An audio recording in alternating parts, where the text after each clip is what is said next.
Hei hei, alustan taas kord uue videode sarjaga ja seekordse sarja nimeks on Hea teada.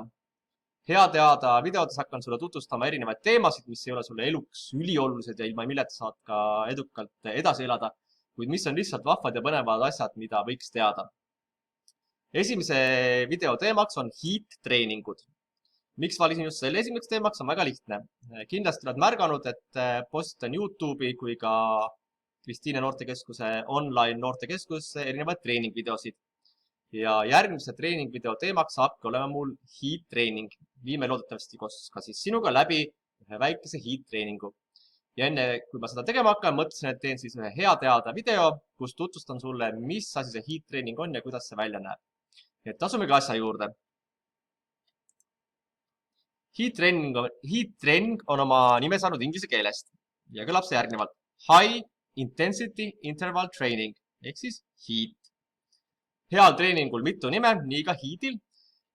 Seda kutsutakse inglise keeles ka High Intensity Intermittent Exercise ehk siis HIE või siis Sprint Interval Training ehk siis SIT. Aga aitab inglise keelest, läheme siis pigem juba eestikeelse teksti juurde. Niisiis, mis on HEAT-treening? HEAT-i kutsutakse vahel ka Tabataks.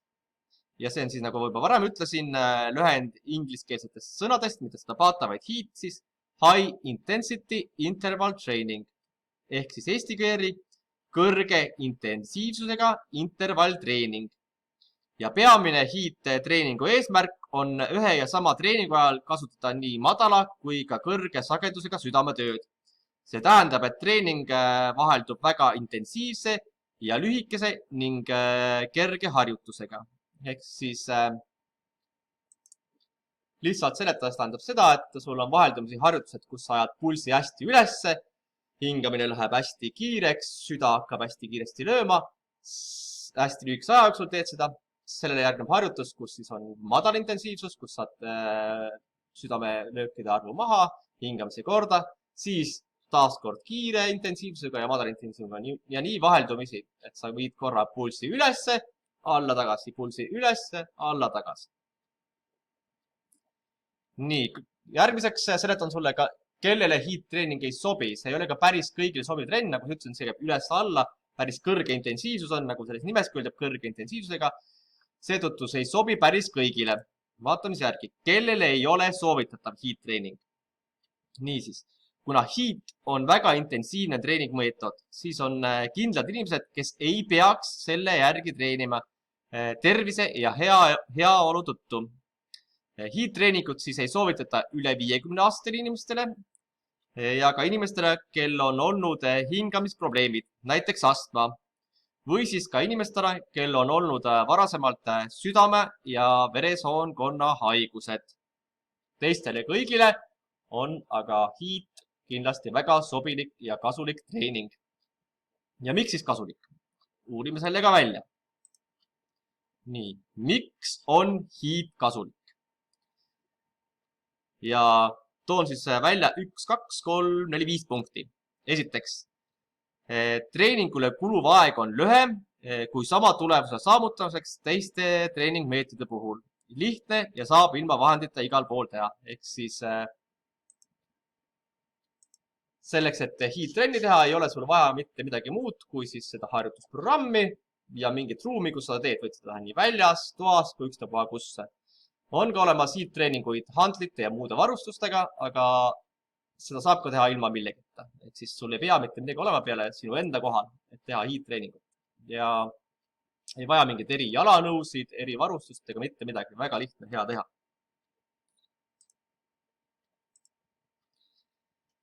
Ning nagu ka siis siin esimeses punktis veel mainitud, on ka see, et kuna ta on väga intensiivne treening, siis lühikesema treeni jooksul saad sa sama tulemuse, mis mõnda teist treeni tehes pikemat aega. Näiteks 30-minutise HEAT-iga saad sama tulemuse kui palju pikema jooksuringi.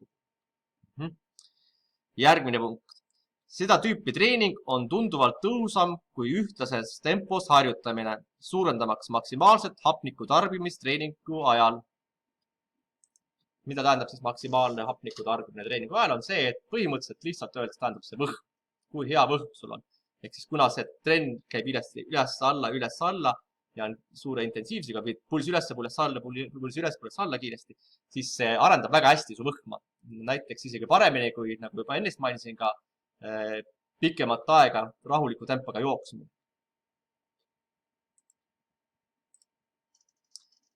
Kolmas punkt. Su kehas on kahte liiki lihaskiude. On kiired ja aeglased lihased. HIIT treenib neid mõlemaid. Ehk siis väga lihtsalt seletades, näiteks kui sa võtad pikamaa jooksjad, kes jooksevad hästi pikalt kaua ühtlases tempos, neil on hästi arenenud tavaliselt need nii-öelda aeglased lihased. Pikad soolised on hästi kõhnad. Sprinteritel seevastu, oled näinud, on hästi musklis mehed, hästi arenenud on neil kiired lihased. Et seda saavutatakse tavaliselt läbi suurte jõutrennide. Ja nüüd HIIT treenib need mõlemaid, ehk siis see füüsiline vorm, mille sa saavutad HIIT-i kaudu, on kaunis tasakaalus. Ei ole ei ühte äärmusesse nagu pikamaa jooksjad, ega ka teises äärmuses nagu jõutõstjad või siis sprinter. Järgmiseks. Intensiivne treening suurendab ka järelpõletusefekti, mis tähendab seda, et keha põletab rasvu veel tunde või isegi mõningal juhul päevi pärast treeningu tegemist. Ehk siis see tähendab seda, et HIIT jätkab sinu rasvade põletamist, kalorite kulutamist ka peale seda, kui oled trenni lõpetanud. Kaalu langetamiseks väga-väga mõjus treeningmeetod. Ehk siis sina oled juba trenni ära teinud, aga kuna su keha on endiselt selles pingutuse staadiumis ja vajab veel maha rahunemiseks aega, siis ta põletab nagu kalorid ja sinu ainevahetust edasi. See tähendab seda, et kui sul on trenn lõppenud, oled või sa rahulikult duši all, siis või juba istud, ma ei tea, kodus teleka ees, siis tegelikult keha põletab sul kalorid peale seda trenni edasi ja see järelpõletusefekt ehk siis trennist järgmine edasimine osa kaloripõletusel on väga pikk HIIT treeningu puhul. Mis tähendab siis nagu lühidalt seda, et sina oled trenni juba ära teinud, aga keha kulutab ikka kalorid ja kaotab kehakaalu. Ja viimaseks, HIIT on uskumatult tõhus kaloripõletaja. HIIT põletab 25–30% rohkem kalorit kui ajaliselt sama pikk vastupidavstreening, jalgrattasõit või jooksulindil jooksmine. Ehk siis mitte ainult see järelpõletamise efekt ei ole HIIT-i puhul väga suur, et sul on trenn lõppenud ja ikka põletab kalorid, vaid ka siis treeningu keskel. Näiteks ütleme, et 30 minutit rahuliku tempoga jooksmist põletab kaloreid oluliselt vähem kui sama pikk HIIT-treening, siis 30-minutine HIIT-treening. Nii tundub ja kõlab suurepärane. Minule endale ka HIIT-treeningud väga meeldivad. Nii, vaatame siis edasi. Vaatame seda, et kui tihti tasuks HIIT-treeningut teha. Tundub, et nii hea treening mõõtad, et ma hakkan seda tegema iga päev kohe ja võib-olla isegi mitu korda päevas. Siis nagu jällegi nimes mainitud, see on kõrge intensiivsusega, mis tähendab seda, et ei ole mõtet sul seda tegelikult teha ikkagi väga tihti. Ehk siis soovitatakse HIIT-treeninguid teha nädalas 2–3 korda, mitte rohkem, sest et kuna pigev treenimine kõrgetes pulsivahemikes võib keha hoopis kurnata ja sa väsid ära ja sa ei jaksa enam trenni teha. Et mida algajam sa oled, seda kindlamalt pead sa sellest 2–3 korra reeglist kinni pidama, sest kui su füüsiline vorm ei ole veel väga hea, siis keha saab ka kurnatuks kiiremini. Kui oled juba heas või väga heas füüsilises vormis, siis võid natukene võib-olla sagedamini teha HIIT-treeningut ka, sest et keha on juba väga heas vormis ja saab selle kurnatusega paremini hakkama. Nii et aga pea meeles, et eriti alustades kindlasti mitte üle 2–3 korra ja kui oled juba heas või väga heas vormis, siis ka mitte üle 3, maksimum 4 korra nädalas ja soovitan sulle HIIT-i teha. Ja viimase teemana võtame siis nõuanded algajatele, et kui sa pole nüüd kunagi HIIT-i teinud, kuulsid minu käest HIIT-ist esimest korda ja võib-olla ka siis teed minuga varsti selle HIIT-treeningu koos läbi, siis et mida sa pead teadma enne, kui alustad HIIT-treeningutega. Nõuanded, mida sul on erinevatelt lehekülgedelt kogunud, on järgmised. Alusta pigem rahulikult ja lühemate ning vähem intensiivsete HIIT-treeningutega. Ehk siis kui alustad oma esimese HIIT-iga, ära vali selleks kohe mingit väga pikka või väga rasket videot, näiteks kui leiad mingi hiit-video Youtube'ist, siin on pandud expert training või professional training või midagi sellist, ära võta neid kohe. Otsi pigem alguseks beginner treeninguid ja lühemaid treeninguid ja treeninguid, mida sa tunned, et sa jõuad ikkagi teha kaasa lõpuni korralikult harjutust sooritades. Järgmiseks. Parim on alustada 10 minuti pikkuse treeninguga ja edasi liikuda siis 15, 20 ja 30 minuti peale. Ehk siis jah, et sinu esimene hiit-treening võiks olla kõigest 10-minutine hiit-treening ja teed neid 10 minutit senikaua, kuni tunned, et need on sulle ka natuke liiga lihtsad, siis liigud üle 15 peale, sealt edasi 20 peale ja sealt 30 peale. Ja kui tunned, et oled kehaliselt oled heasse vormi jõudnud, siis võid juba liikuda ka siis pooletunniste või 40-minutiliste treeningute juurde, et su üks hiit kestab siis 30 kuni 40 minutit. Ja kui oled väga heasse füüsilisse vormi jõudnud, tunned, et sa oled supervormis, siis võid juba teha ka hiite 40 kuni 60 minutit.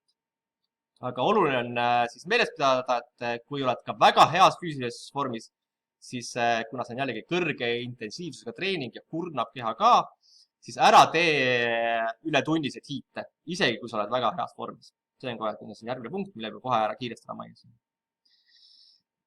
Siis on soovitus sulle liiga palju liiga vara tehes võib-olla demotiveeriv. Ehk siis kui sa võtad ka jälle liiga rasked harjutused, et teed hiite, mis on küll võib-olla lühikesed, on ajaliselt küll 10 kuni 15, aga on jälle mõeldud näiteks eksperttasemele ja hakkad neid kogu aeg punnitama alguses kohe ja see ei tule sulle välja, sa tunned kogu aeg ennast väsinevana, siis see võib demotiveerida. Pigem võta endale jõukohane treening, mis pakub sulle kerget füüsilist koormust ja alusta nendega.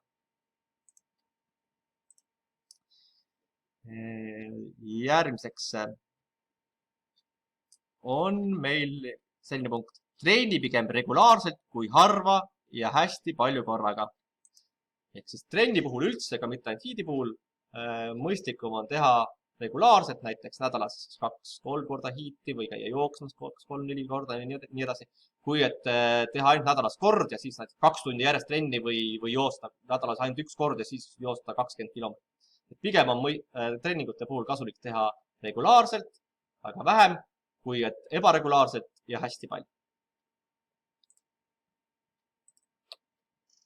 Nii, järgmiseks on siis alustamiseks mine treeneri juurde või vaata YouTube'ist videosid. Nii saab baasharjutused õigesti selgeks ja väldid vigastusi. Ehk siis ära hakka ise kangutama ja leiutama, selleks on olemas professionaalsed treenerid, kellelt abi küsida või vaata siis minu videosid või YouTube'i videosid. Saad harjutused korrektselt selgeks, ei vigasta ennast. Seejärel sea endale eesmärgid, et oleks mille poole püüelda ja et oleks siht kindlalt selge ja teaksid, kuhu sa jõuda tahad. Nii on sul lihtsam treeninguid regulaarselt teha. Ja lõpetuseks ära unusta enne hiiti teha samuti soojendust ja pärast siis ka lõdvestusharjutusi. Loodan, et nüüd said aru, mis asi on hiit-treening, ehk siis see on kõrge intensiivsusega intervalltreening, kus sa ühte harjutust võib-olla kordad mitu korda ühe treeningu jooksul ja viid vahepeal pulssi ülesse, vahepeal alla. Ja kui sul tekkis hiit-treeningute vastu huvi, siis oota ära minu treeningvideo, mis peagi on ka YouTube'is ja meie online noortekeskuses üleval. Seniks, tšau, tšau!